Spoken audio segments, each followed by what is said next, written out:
Thankfully, that's how time helps us. As the story evolves, it grows and grows and it gives us perspective. But the part that doesn't happen automatically, the part we have to work on, is changing our thoughts and changing our long held beliefs about ourselves and about our decisions. That's where the work comes in. Welcome to the Love Your Brain podcast, the podcast designed for everyday people who are ready to hop off the negative thought hamster wheel and enjoy a less hostile environment in their own brains. Our brains are where we live our entire lives, and I'm on a mission to help people see that they have everything they need to make it a happier place to be. So join us for this episode of the Love Your Brain podcast. Let's get started. Today, we are continuing our series on decision making, and specifically about the regret that can happen when we make decisions that turn out not quite as we had hoped or expected. And although this might sound kind of depressing, I promise it will not be all sad. In fact, I hope when you are done with this episode, you'll actually feel hopeful, relieved maybe, or dare I say, maybe even excited. So let's get going on this journey today, and we'll see where we end up. First, let's look at the idea of regret. Now, the Oxford Dictionary defines regret as feeling sad, repentant, or disappointed over something that's happened or been done, especially a loss or a missed opportunity. And I often like to start by defining some of these emotional words we talk about because when we have an understanding of the emotions, it really does help us to understand our brains better as the machines that they are.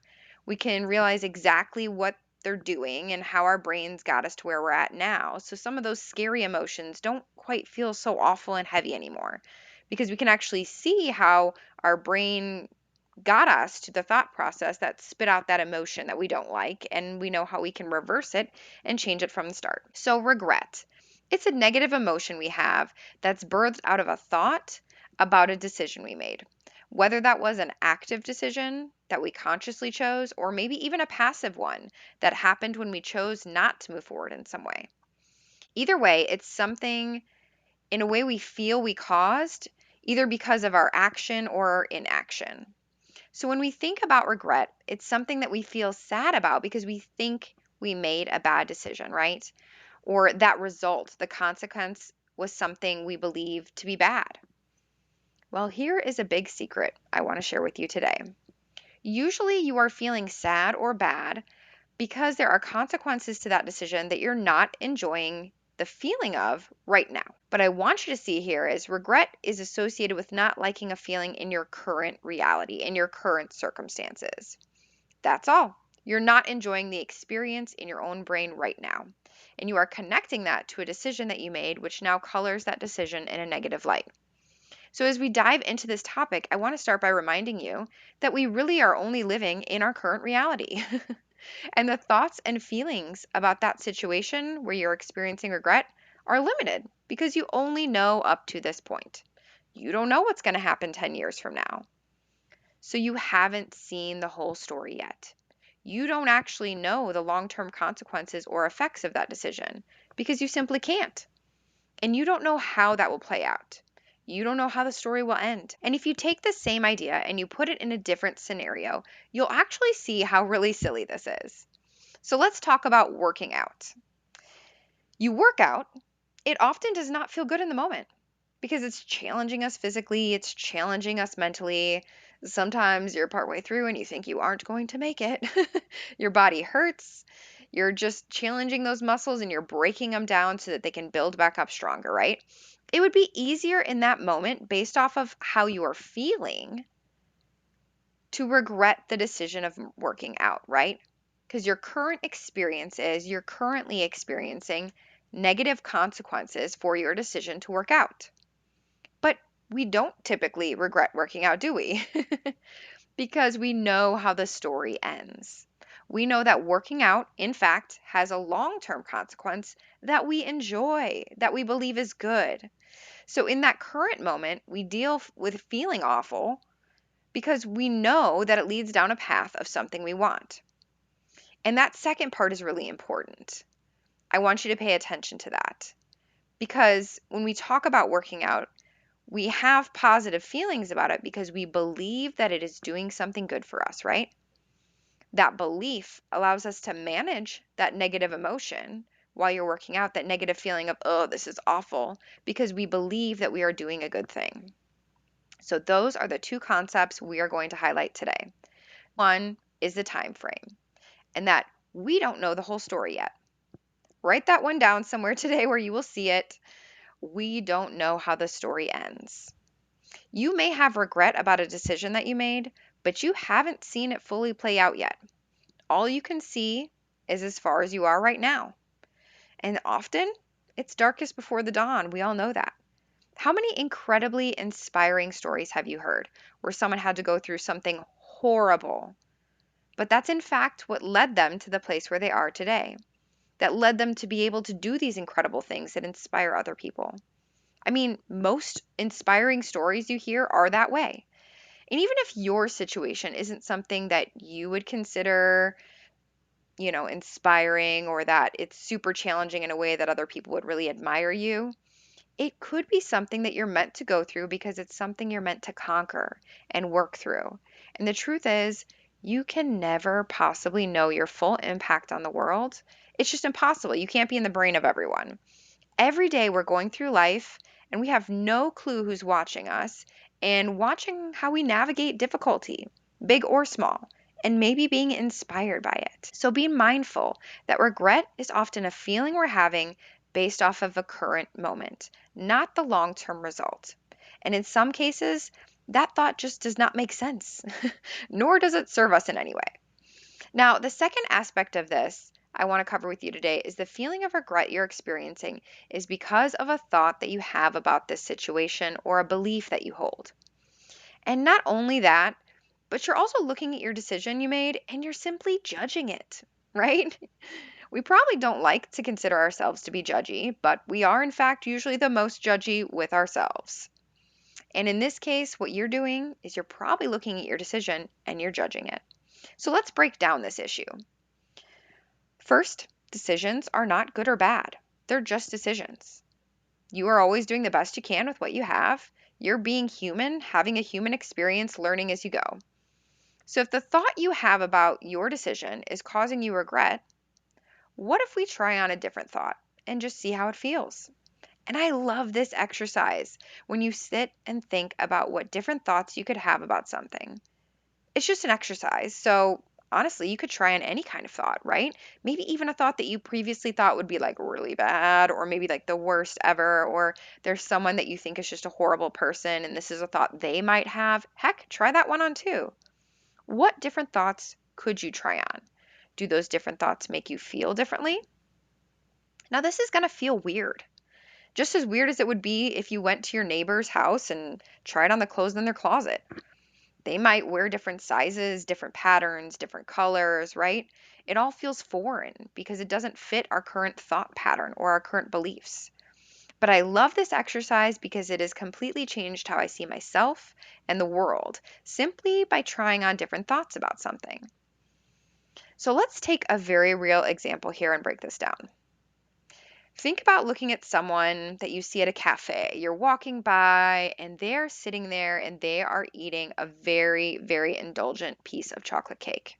It's a massive piece of cake. Maybe it's got lots of fudge dripping down it. Maybe it's got some ice cream on there. What are the possible thoughts you could have about that person enjoying that cake? Well, for one side of it is you could think, oh man, that person is treating themselves.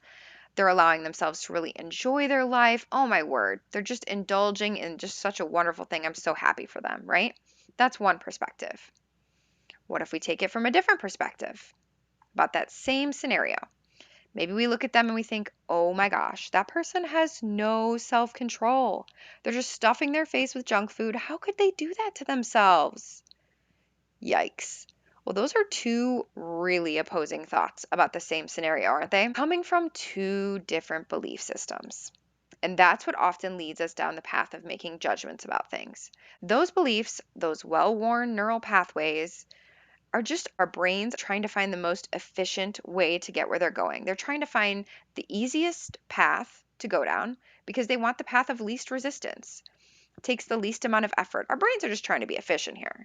So they find that path where there's a well-worn belief system a thought that you've thought before, and it just jumps on it. Says, hey, that one looks easy. Let's go with it. But the truth is, we can, in fact, make new paths of thoughts. We can make new beliefs, and we can create new neural pathways. But part of that is just having the ability to step back, remove your initial judgment, and try to sit down and neutrally look at it and see where you go with it. How do you want your brain to operate going forward? What kind of thoughts do you want to have about a situation? If you're someone that grew up in an environment where indulging in treats was a negative thing, then you probably have a well worn neural pathway or a thought process that leads you straight to that person as being bad for eating that chocolate cake. But you can change that by working on building a new thought process for yourself and creating a new neural pathway. And that just starts by observing it. Okay, I see where that thought came from, but I can choose a different one if I want. So, what other thoughts can I have about that thing? And again, remember, it'll feel weird to try on different thoughts because they're new and different. Those new thoughts, those new beliefs are creating new neural pathways. And I often like to talk about the process of creating new neural pathways, much like creating a new trail. So, if you're thinking about you're creating a new trail in your brain, right now all you have is a well-worn path, right? A well-worn trail. It's been put there probably since childhood with many, many, many experiences that reinforce that. And as it's being reinforced, that path is just getting more clear. All the brush is getting cleared away. They're really, really laying a path that's going to be there a long time, right? And when you go and you choose to think differently and you decide, I want to create a different thought process for myself, it's going to take going over it many times over. You're going to have to clear away some weeds, cut down a few trees, mow down some grass. And again, going over it time and time again to make it a well worn path. But that can be done.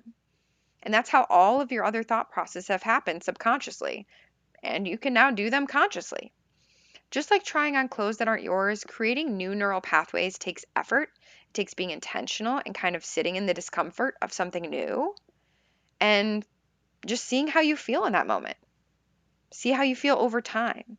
And maybe it's a thought you might want to keep. And if it is, then it just becomes practicing that thought again and again and reinforcing it so that over time, that path becomes just as easy for your brain to go down than that other path that was created in childhood.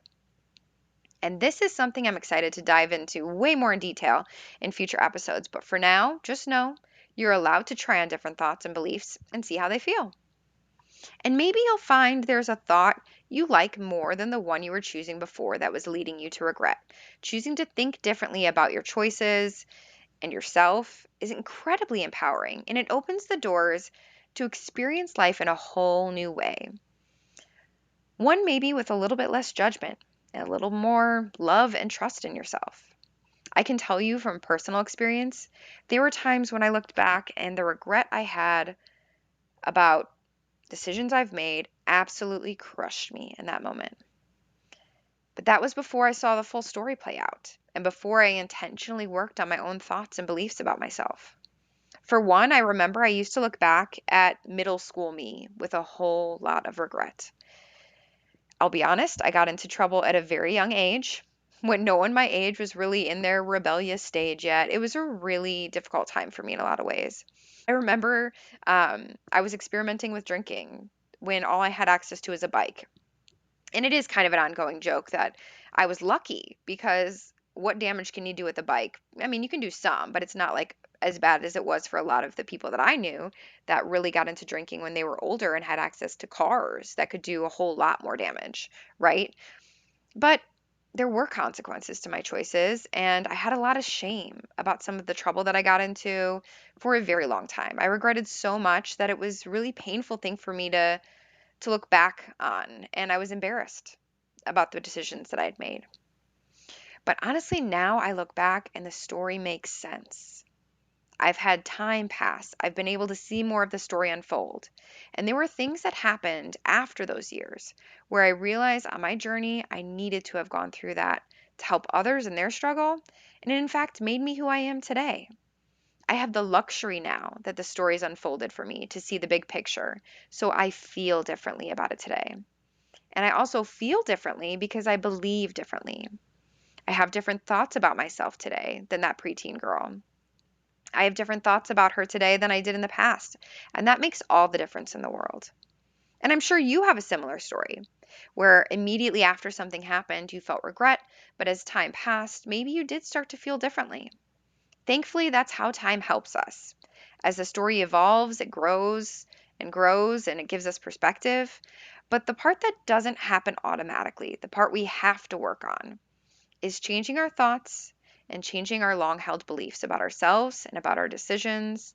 That's where the work comes in. And although I can't speed up time for you today to show you how the story unfolds in a beautiful, magical way, today I can encourage you to try on some new thoughts. It can be fun, it can be exciting. Like when I used to, as a kid, go in my aunt's closet and try on her really cool high heels and imagine what it would be like to be a person who wears heels, who works as a professional and drives a car and goes to get coffee in the morning. How fun I thought that whole adult life would be, right? And what would that look like for you to try on someone else's thoughts about you, maybe? So today I want to offer you some thoughts, some beliefs, just to try on, just for fun. And they might not feel right at first, and that's okay. But here we're going to give it a whirl. One I mentioned earlier is the thought that I did the best I could with the information and understanding that I had at the time. That's one to try. Or the thought that I'm so proud I took action in that situation instead of waiting. I learned so much along the way. Or what about this thought? I can't wait to see how this struggle plays out. I know I'm going to be able to help support others in a really meaningful way. Or the thought even that I'm so glad I missed the boat on that one thing because now I know I want to take action faster next time. Or what about the thought, I'm so brave for stepping out even though I didn't have the full picture at the time? How did that feel, trying on a new thought? Maybe it felt strange, but maybe something there opened a door for you to feel differently about a decision that you made. So as we close out this episode, I want to remind you of the two things we went over today. First, regret happens when we haven't seen the story unfold yet, when the temporary feelings cloud our vision and make us think that the temporary is the permanent. And the second is that regret is birthed out of a thought or belief about a decision that you made. And those thoughts and beliefs can be changed. You can choose to think differently, remove the judgment and harshness towards yourself, and try on a new thought. One where maybe you aren't the bad guy this time, or the dumb one, or the one that makes bad decisions. But instead you try on the thought that you are an incredible human navigating this life in a very unique way that no one else has, and you are doing great. And don't forget, you won't ever fully know the impact you have on others. Your story may be inspiring someone you may never know right now as we speak. All right, I hope today you can move forward with less regret and maybe a little bit more excitement and liberation to see your story unfold as you build new beliefs about who you are. Tune in next week as I'll be sharing a bit of a secret hack on how to make decisions you definitely won't regret by following your intuition, following your gut. Have a great week, guys. I hope you found something helpful here today on the Love Your Brain podcast. Maybe a laugh or a feeling of validation, or maybe just a few moments to have company while you do your laundry. Whatever you take from it, I hope you enjoyed your time and leave feeling empowered to be more you every day. Make sure you're subscribed so you don't miss out on the next episode, and leave a review. I'd love to hear what you think. Have a great one.